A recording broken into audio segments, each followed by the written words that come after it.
You see that iconic building behind me? That is Arlington House, and I'm going up on the top of it. It's a landmark of the Margate skyline, but most people don't realise it's also a battlefield for survival. Right now on that roof lives the fastest animal on the planet.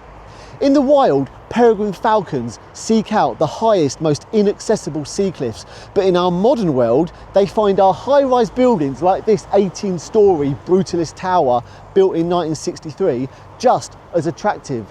This is essentially a giant concrete cliff to a peregrine, and I'm so grateful to be given the opportunity to help them on this iconic building. And I'm heading up there to the very top right now to install something that's going to change the future for the Margate peregrines. Let's go.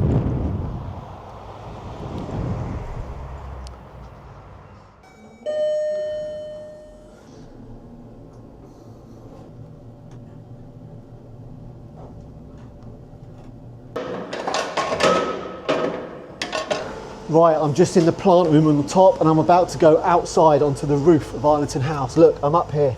Oh, look at that view. Absolutely beautiful. Wow. Now the peregrines aren't up here at the moment, but for the last 6 years, this pair has tried to raise a family on this flat roof.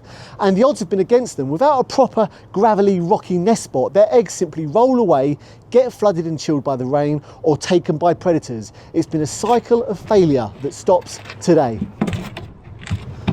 Right, now just down here, I'm installing this partially sheltered nest tray. Now, it will have a gravel bed in it, and that gravel bed is key. It allows the falcons to create like a scrape, a hollow within the gravel that keeps their eggs bundled together, warm and safe. And I'm also putting some signage up to make sure that on the rare occasion that maintenance staff come up here, that they keep away from the nest. We are giving a red listed species the home it deserves. And this isn't just about one nest. It's about the health of our local ecosystem. Peregrines eat lots of small birds. They take them out in flight, but they mainly eat pigeons. And as apex predators, they create a landscape of fear. They keep pigeon populations in check, moving them along and keeping them on their toes so they don't overwhelm the area. It's nature's way of finding balance. It's how it's supposed to be. The pigeons belong here, but so do the peregrines. From Canterbury Cathedral to Big Ben, these birds are returning to our cities. And now Margate is officially part of that conservation map. But honestly, it's also about the sheer wonder of it. Imagine walking along Margate seafront and seeing a bird stoop at over 200 miles an hour right above your head. Having these incredible birds buzzing around is going to bring a whole new level of excitement to Margate. We've given the peregrines the tools, and now we just wait for the eggs of the next generation.